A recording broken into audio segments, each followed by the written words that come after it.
भुवः स्वः तत्सवितुर्वरेण्यं भर्गो देवस्य धीमहि धियो यो नः प्रचोदयात्। तूने हमें उत्पन्न किया, पालन कर रहा है तू, तुझसे ही पाते प्राण हम, दुखियों के कष्ट हरता है तू। तेरा महान तेज है, छाया हुआ सभी स्थान, सृष्टि की वस्तु वस्तु में तू हो रहा है विद्यमान। तेरा ही धरते ध्यान हम, मांगते तेरी दया। ईश्वर हमारी बुद्धि को श्रेष्ठ मार्ग पर चला, दाता हमारी बुद्धि को वेद मार्ग पर चला।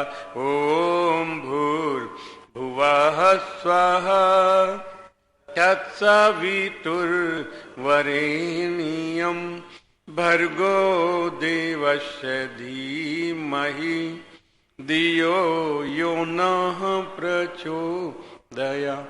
धियो यो नः प्रचोदयात्। आर्य समाज कुबेर नगर के सत्संग भवन में उपस्थित आर्य समाज के माननीय संरक्षक, प्रधान जी, मंत्री जी, कोषाध्यक्ष, सभी अधिकारीगण, सभासदगण, सदस्यगण, बाहर से आए हुए अतिथिगण, आदरणीय भक्तपुरुषों, मातृशक्ति। श्री कृष्ण महाराज जो योगी राज तपस्वी, जिनके बारे में ऋषि दयान जी महाराज लिखते कि श्री कृष्ण महाराज का जीवन आत्म पुरुषों का जीवन था। उन्होंने कभी सपने में भी किसी का बुरा नहीं सोचा, कोई ऐसा पाप, मानसिक पाप नहीं किया। इसलिए उनके लिए शब्द ऋषि दयान जी महाराज ने लिखे। वही श्री कृष्ण महाराज जिनका अर्जुन का श्री कृष्ण महाराज का संवाद गीता के उपदेश में अक्सर सुनने को मिलता। अर्जुन की जिज्ञासाएं होती, संशय होता है, श्री कृष्ण उन संशयों को दूर करते हैं।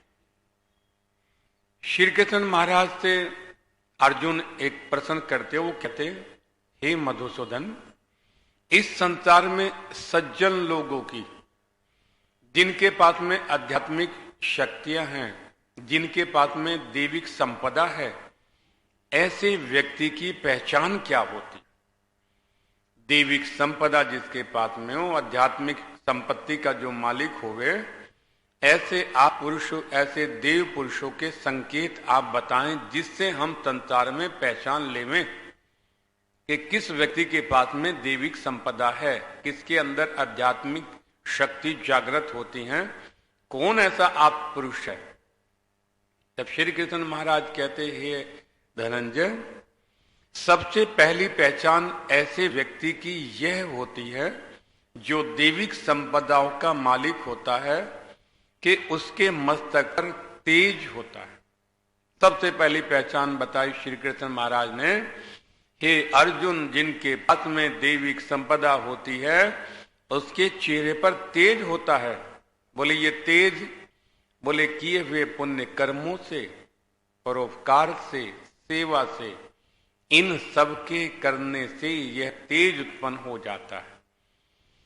बोले इस तेज का प्रभाव, बोले सामने वाले व्यक्ति के ऊपर इस तेज का प्रभाव पड़ता है और तब वो संकेत देते कि संसार में जिस व्यक्ति के पास में दैविक संपदा हो, उसके मस्तक पर, चेहरे पर तेज हुए, उसका प्रभाव दूसरे व्यक्ति को, कोई कितना दुर्जन होवे, कितना दुष्ट हो, उसको भी प्रभावित करता और पाप करने से रोक देता है। तब हमने देखा कैसे, तब हमें स्मृति में आ जाता। आप भी सुनते होंगे उंगलीमल डाकू के बारे में। बुद्ध भगवान गांव से गुजर रहे थे। जिस गांव से गुजर रहे थे रास्ते में एक जंगल पड़ता था। जैसे वो गुजरने लग गए, गांव वालों ने कहा महाराज इधर से मत जाइएगा। बोले क्यों?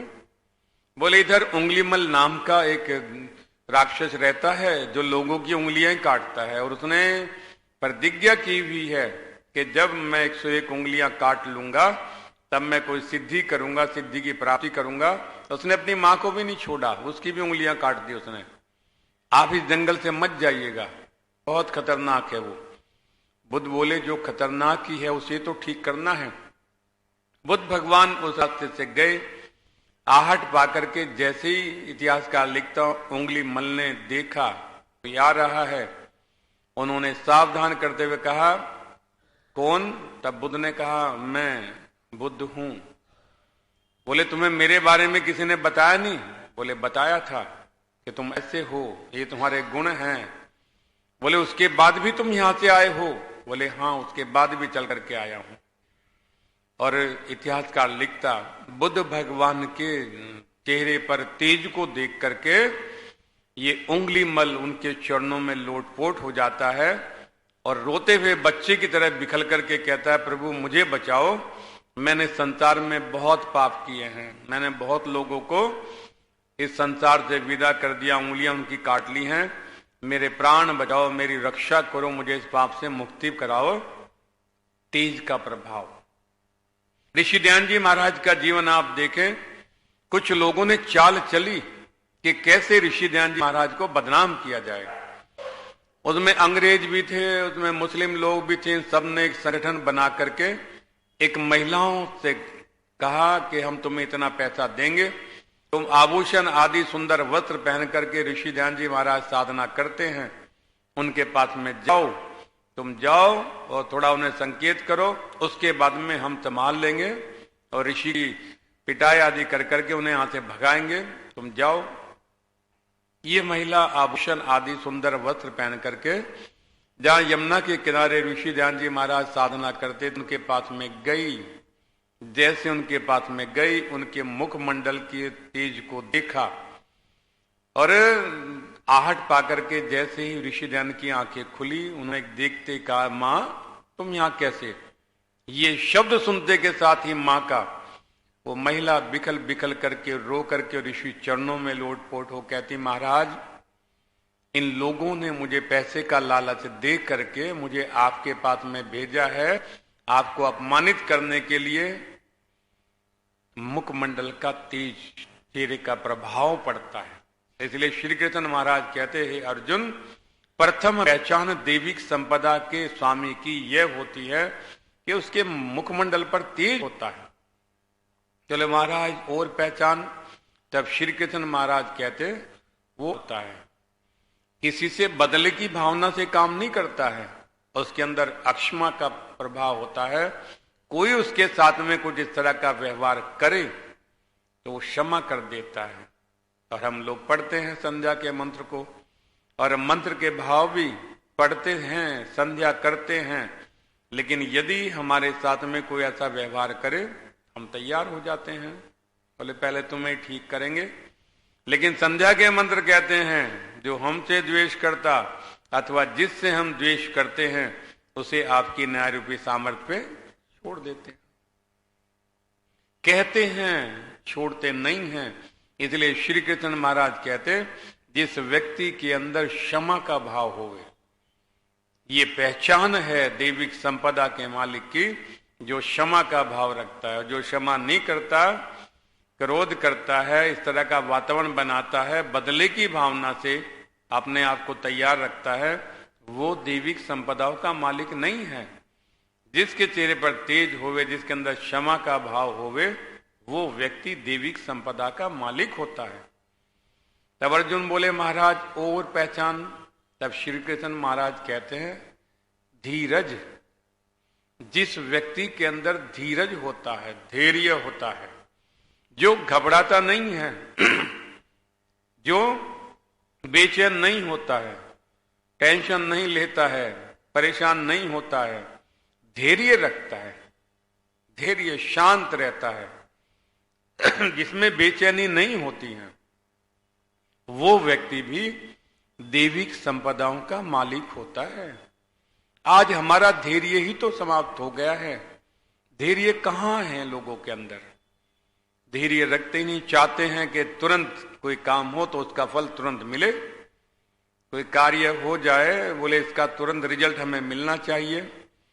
धैर्य का अभिप्राय है हम शांत रहें, कर्म करें, परमात्मा पे भरोसा रखें, जब समय आएगा हो जाएगा।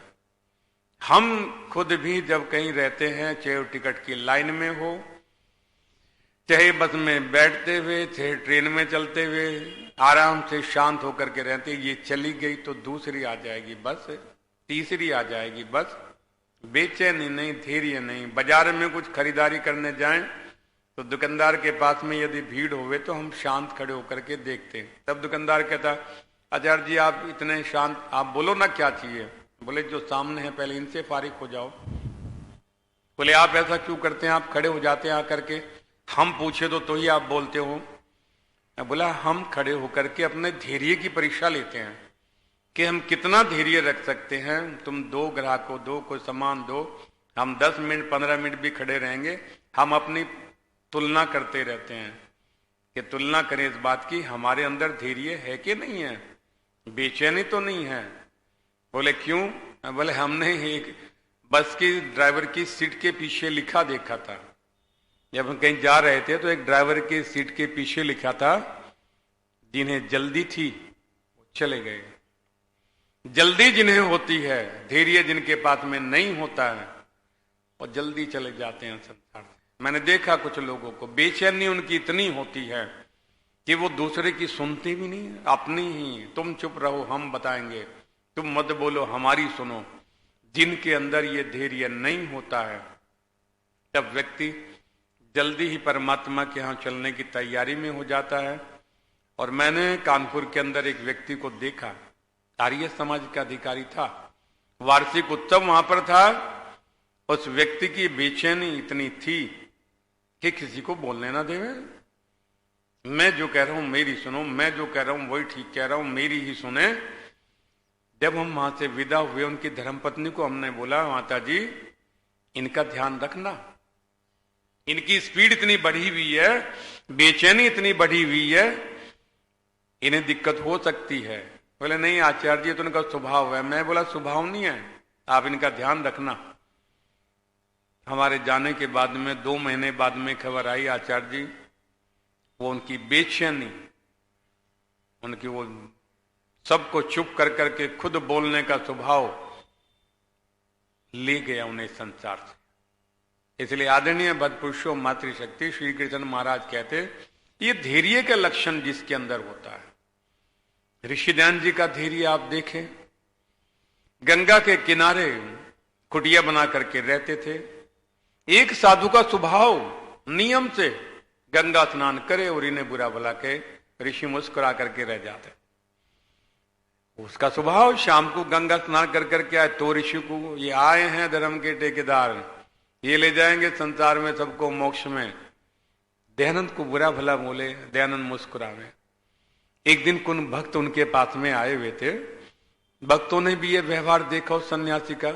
वो बोले स्वामी जी ये तो बड़ा दुष्ट है, कपड़े इसके साधु वाले हैं वरना ये साधु नहीं है, ये इतना कटु बोल रहा है आपको, इस तरह का अभद्र व्यवहार करता है, कहो तो इसे ठीक कर दें। स्वामी जी मुस्कुरा करके बोले ना, इसके लिए दूसरा उपाय सोचा हुआ है हमने। बोले नहीं आप इशारा करें, इसकी तो कुटिया भी नहीं पाएगी यहाँ से। विद्वानों के भक्त होते हैं ऐसे, सब तरह के भक्त होते हैं, तो बहुत विद्वानों के ऐसे भक्त होते हैं। बोले कहो तो आप ठीक कर दें। मैं ऋषि बोले ना, इसके लिए दूसरा उपाय सोचा हुआ है। कुछ दिनों के बाद में कुछ लोग ऋषि के पास में आए, बढ़िया बढ़िया फल की टोकरी लेकर के आए भेंट करने के लिए।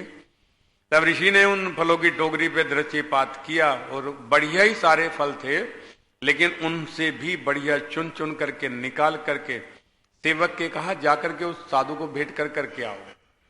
सेवक लेकर के गया। साधु ने कहा अरे मेरे पास नहीं भेजे हैं, मैं तो उनसे बड़ा कटु व्यवहार करता हूं, किसी और के लिए भेजोगे, लौट जाओ। सेवक लौट गया। बोले महाराज लेने से इनकार कर दिया। बोले मैं तो उनसे बड़ा कटु व्यवहार करता हूं, मेरे लिए नहीं भेजे। ऋषिदान जी महाराज बोले नहीं सेवक, उनसे बोलो तुम्हारे लिए भेजे हैं, मीठे फल हैं, जब मीठे फल खाओगे कुछ कटुता दूर होगी। सेवक लेकर के गया, जाकर के कहा महाराज आप ही के लिए हैं, स्पेशली छांट छांट करके मीठे मीठे आपके लिए भेजे हैं। साधु ने टोकरी को लेकर के रखा, आया ऋषि ध्यान की कुटिया में, उनके चरणों में लोटपोट हो जाता, कहता रे दयानंद मैंने तो तुझे सामान्य व्यक्ति समझा था, तो देवता निकला, देवता। इसलिए श्री कृष्ण महाराज कहते देवताओं के लक्षण, देविक संपदा रखने वालों के लक्षण धैर्य होता है।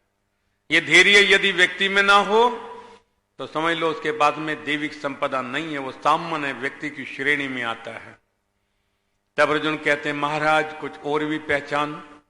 जब श्री कृष्ण महाराज कहते शोच, शोच मतलब स्वच्छता, जो स्वच्छता में विश्वास रखता हो, वो कपड़े भी उसके स्वच्छ होवे और कपड़ों के साथ में उसका शरीर भी स्वच्छ होवे और शरीर के साथ साथ उसका मन भी स्वच्छ होवे, पवित्र होवे।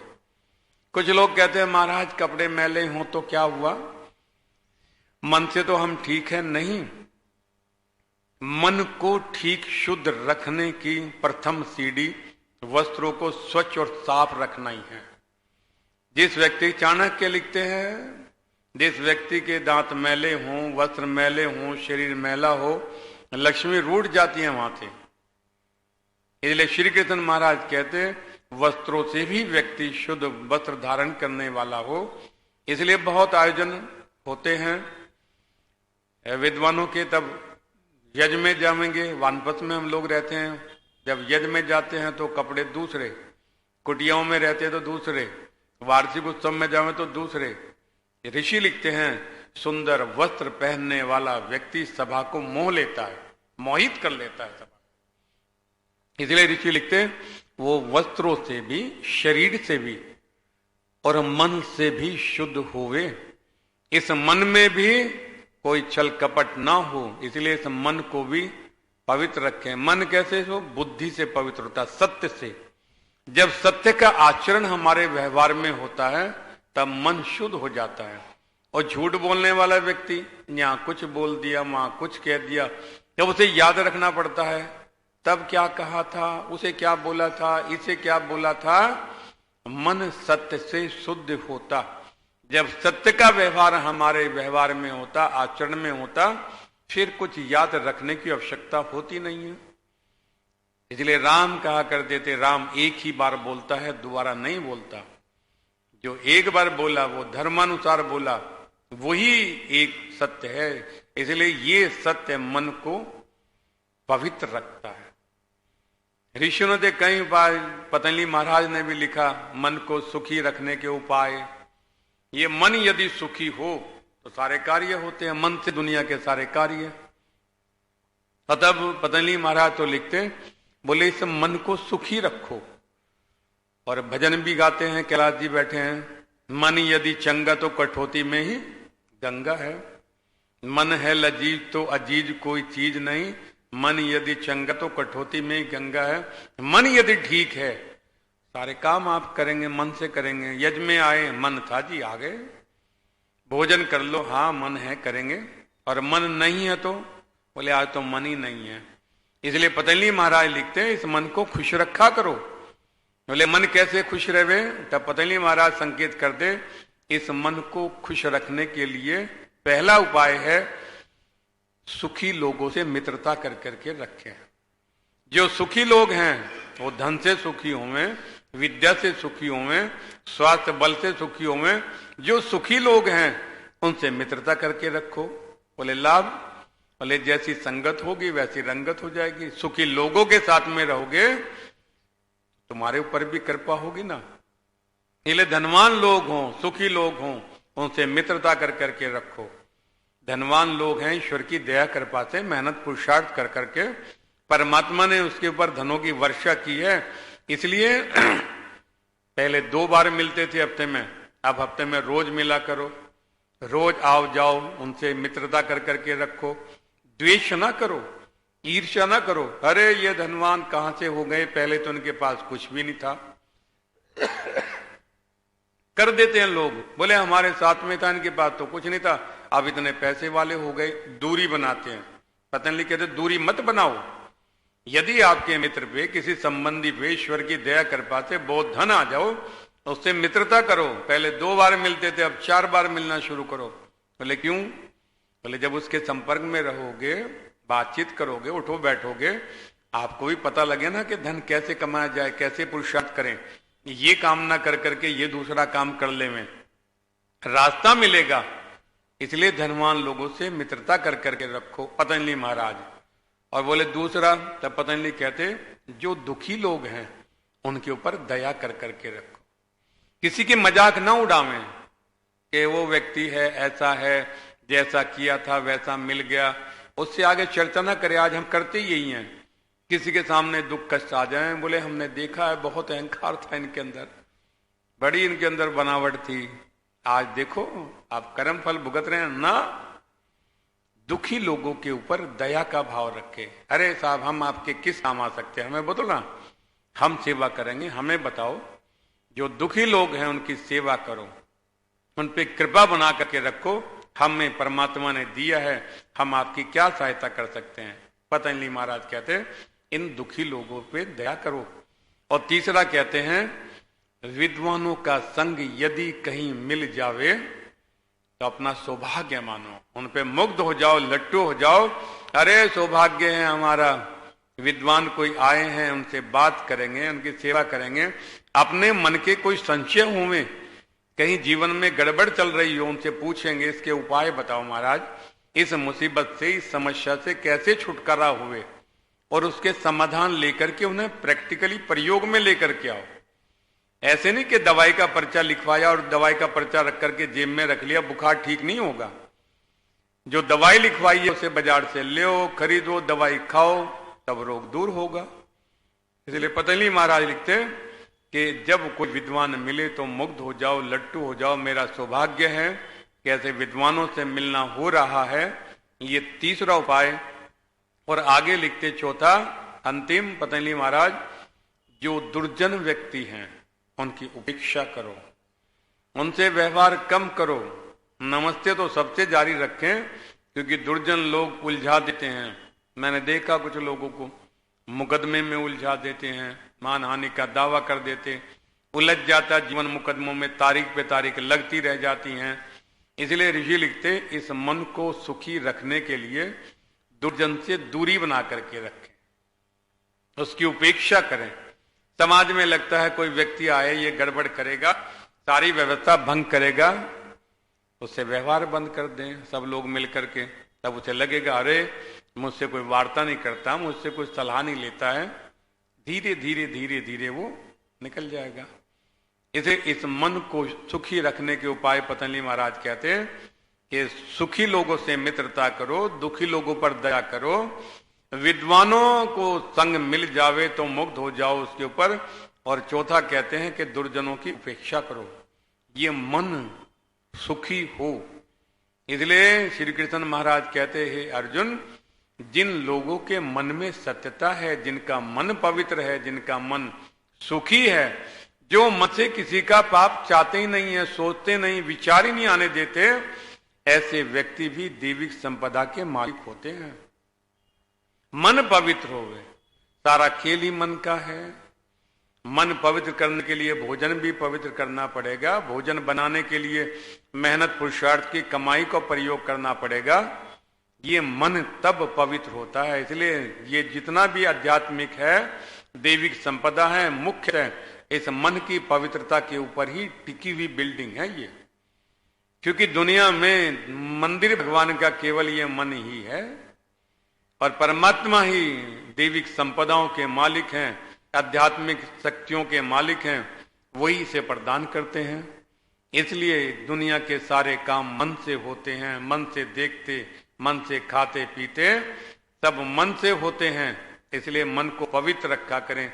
दैविक संपदा रखने वाले लोगों की ये पहचान है। और आगे श्री कृष्ण महाराज कहते कि किसी से द्वेष न रखें, जो किसी से द्वेष रखता है, किसी से राग रखता है, वह व्यक्ति भी दैविक संपदाओं का मालिक नहीं हो सकता है।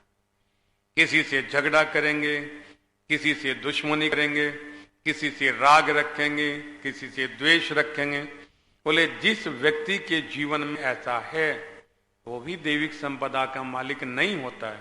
जिसमें ये नहीं है, श्री कृष्ण महाराज का जीवन आप देखें, दुर्योधन है, इधर अर्जुन है, पांडव हैं, कौरव हैं, उनके भाव को देखें, उनके चेहरे को देखें, उनके मन में किसी के प्रति कोई भी ना राग है, ना द्वेष है, ना कोई उनका अपना है, ना कोई उनका पराया है। इसलिए धर्म की बात लेकर के जो धर्म का आचरण करता है उसके साथ में है, जो अधर्म के मार्ग पे चलता है उसे संदेश भी देते हैं कि ऐसा पाप मत करो, अन्यथा परिणाम भुगतना पड़ेगा। कैसा हुए? जैसा श्री कृष्ण के पास में ना राग है ना द्वेष है।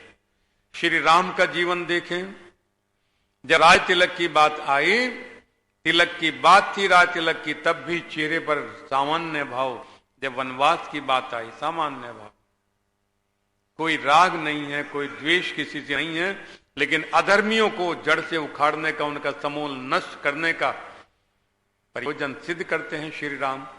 श्री कृष्ण का पूरा जीवन आप देखें, राग द्वेष न रखते हैं, कोई अपना नहीं है उनका, कोई सगा नहीं है। अर्जुन से कहते हैं, हे अर्जुन, इस संसार में तुम कब नहीं थे, हम कब नहीं थे, हम पहले भी थे हैं, हम आज भी हैं, हम आगे भी रहेंगे। ये तो सनातन है, शरीर मरता है, आत्मा तो अमर है अर्जुन। इसलिए श्री कृष्ण संदेश देते, दैविक आपदा की पहचान ये है कि वो व्यक्ति किसी से राग द्वेष नहीं करता। श्री कृष्ण के अलावा भी हम ऋषि दयानंद का जन्म देखें, उनका जीवन को पढ़ें, उनके व्यवहार को देखें। महर्षि दयानंद के जीवन में न कहीं राग था न द्वेष था, सब भक्तों से ऐसे मिलते थे जैसे वो सब आपके अपने ही हो, कोई उनके लिए पराया था ही नहीं है। राग द्वेष जिसके अंदर नहीं होता, किसी से प्रीति है, राग होता है, उसकी गलत बातों को भी हम विरोध नहीं कर सकते, और जिससे द्वेष होता है, नफरत होती है, उसकी अच्छी बातें भी बुरी लगती हैं। जिससे नफरत है, जिससे द्वेष है, वो अच्छी बातें भी कहें, चूंकि द्वेष है इसलिए बुरी लगती है। इसलिए किसी से राग द्वेष न रखें, ये दैविक संपदा वालों की पहचान है। और अंतिम बात श्री कृष्ण महाराज कहते, हे धनंजय, जो व्यक्ति अपने सम्मान को चाहता हो, सम्मान के पीछे दौड़ता हो, मुझे ये आसन चाहिए, मुझे इससे आसन चाहिए, ऊंचे वाला आसन चाहिए, जो अपने सम्मान को ना चाहता हो, वो व्यक्ति भी दैविक संपदाओं का मालिक है। ये सम्मान की चाह, ये भी एक राग द्वेष की श्रेणी में आता है। मुझे ऐसा सम्मान मिले, सब लोग मेरा सम्मान करें, सब आदर करें। हमने हरिद्वार में देखा मंडलेश्वरों को, जब वो जाते हैं किसी सभा में, 2-3 शिष्य उनके साथ में होते हैं, पहले ही संदेश दे देते हैं महाराज जी का आसन ऊंचा रखने का, और जितने विद्वान हैं उनसे ऊंचा रखने का है। अपने पास से वो आसन लेते हैं, निकालते हैं, साथ में चलते हैं आसन लेकर के, उन आसनों को बिछाते हैं, तब उनके मंडलेश्वर महाराज आते हैं, तब वो बैठते हैं। लेकिन इनका जीवन जब देखते हैं अंदर घुस करके मंडलेश्वरों का, तब पता लगता है कितने खोखले हैं। इसलिए श्री कृष्ण महाराज कहते हैं, जिस व्यक्ति के अंदर अपना सम्मान कराने की, सम्मान चाहने की जो इच्छा होती है, ये इच्छा दैविक संपदा वालों के पास में नहीं होती है।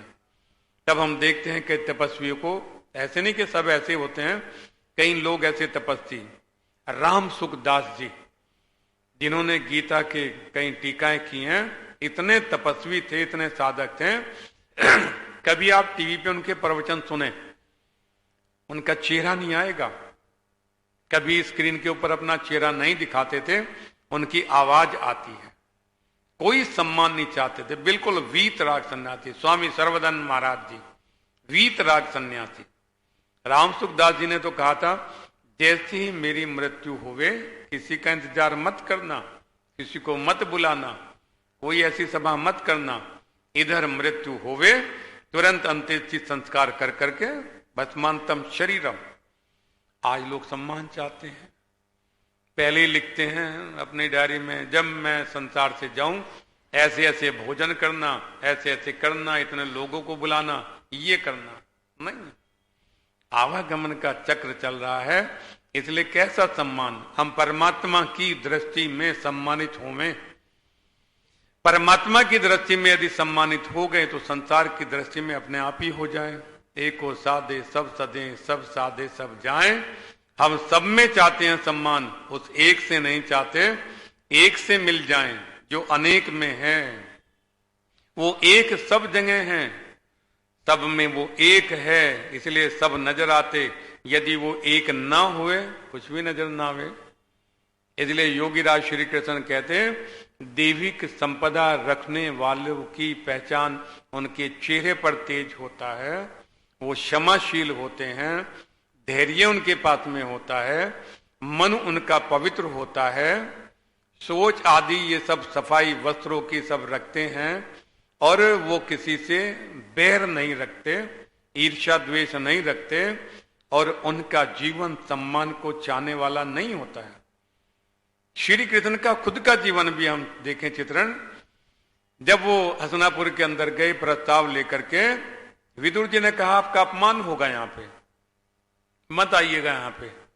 लेकिन ये बात जानते हुए भी कि अपमान होगा, फिर भी धर्म के लिए ये महायुद्ध ना हुए, विनाश ना हुए, फिर भी वो शांति का प्रस्ताव लेकर के गए और अपमानित होना पड़ा। दुर्योधन ने अपने सैनिकों से कहा गिरफ्तार कर लो इन्हें। तब श्री कृष्ण महाराज ने कहा अच्छा गिरफ्तार करोगे, तभी उन्होंने अपना चक्र निकाला। विदुर जी ने कहा आप अपना अपमान कराने के लिए क्यों आए हैं यहाँ पे, हमने इनकार किया था। तब श्री कृष्ण महाराज कहते अरे विदुर जी मुझे मालूम था कि ये दुष्ट दुर्योधन मानेगा नहीं, मैं तो इसलिए आया हूं कल आने वाली जनरेशन, आने वाली संतति ये ना कहें कि श्री कृष्ण जैसे समझदार व्यक्ति ने कोई प्रयास नहीं किया। वो प्रयास करने के लिए आया हूं और वो गए। मान अपमान से ऊपर उठ करके धर्म के लिए हम कार्य करने वाले हुए।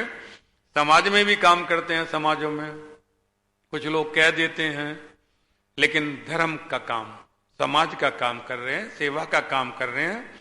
इसलिए समाज का काम करते हुए मान अपमान भी आवे तो कोई बात नहीं है। बस अंतिम बात कह करके समेटते, महात्मा आनंद स्वामी बड़ा काम करते थे आर्य समाज का, और अंतिम सांस तक किया।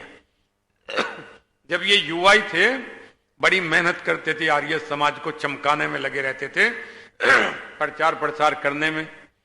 महात्मा हंसराज ने इन्हें बुलाया, बोले खुशहाल जी बड़ा काम कर रहे हो आर्य समाज का, बड़ी भागम दौड़ है, कभी यहां कभी वहां, बहुत काम करते हो तुम आर्य समाज का। खुशहाल चंद जी बोले आप कहे तो छोड़ दें। हंसराज जी बोले नहीं छोड़ना नहीं है, काम करो, खूब मेहनत से करो। पर खुशहाल चंद जी एक बात पल्ले गांठ बांध करके रख लो। बोले क्या?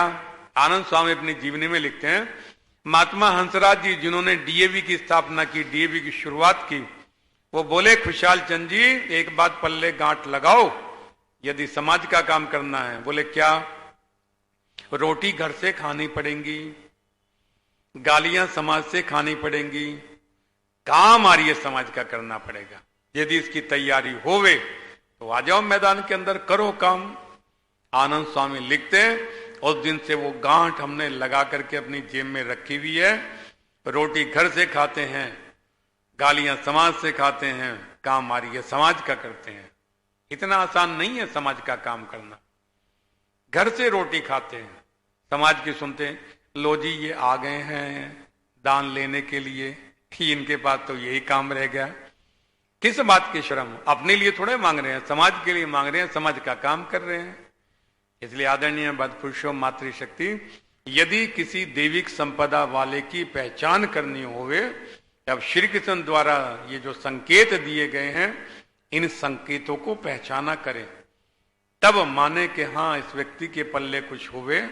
नहीं तो नाटककार बहुत घूमते हैं, हरिद्वार में बहुत मिलते हैं, कुछ तो सीजनली सन्यासी बनते हैं वहां पे।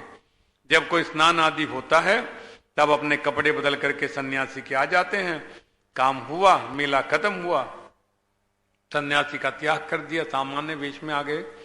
इसलिए हम भी यदि देवता बनना चाहते हैं, दैविक संपदाओं के मालिक बनना चाहते हैं, तब जो श्री कृष्ण महाराज ने ये पहचान बताई है, इन पहचानों को अपने जीवन में धारण करें, ग्रहण करें। हम भी दैविक संपदाओं के मालिक बन जाएंगे, देवता हम बन जाएंगे। और जब दैविक संपदा देवता हम बन जाएंगे, हमारा भी सम्मान होने लग जाएगा, हम भी पूजनीय हो जाएंगे, हम भी सम्मानित हो जाएंगे। इसलिए आइए ईश्वर से प्रार्थना करें कि वह हमें इतनी शक्ति देवे, ऐसी कृपा उसकी हो जावे हमारे ऊपर कि हम इन दैविक संपदाओं के मालिक बने और ये पहचान हमारे जीवन में हो जावे। इन्हीं शब्दों के साथ आप सभी महानुभाव का हृदय से आभार, अभिनंदन। वाणी को विराम। ओम शम।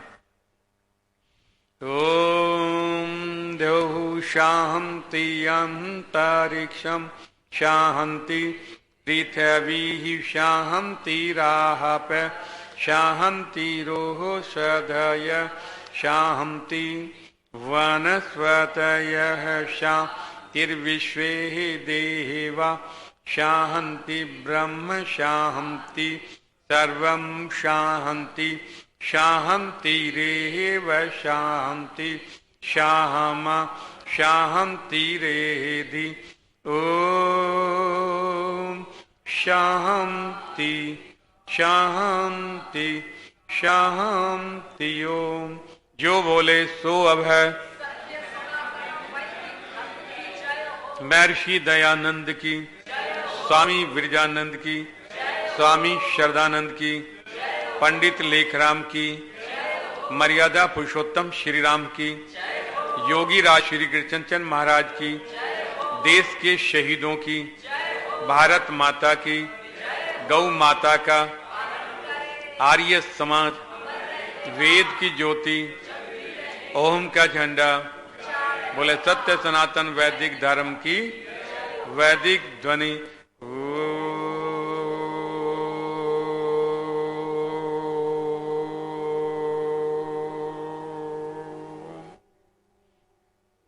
वैदिक अभिवादन। सभी को सादर नमस्ते जी, नमस्ते।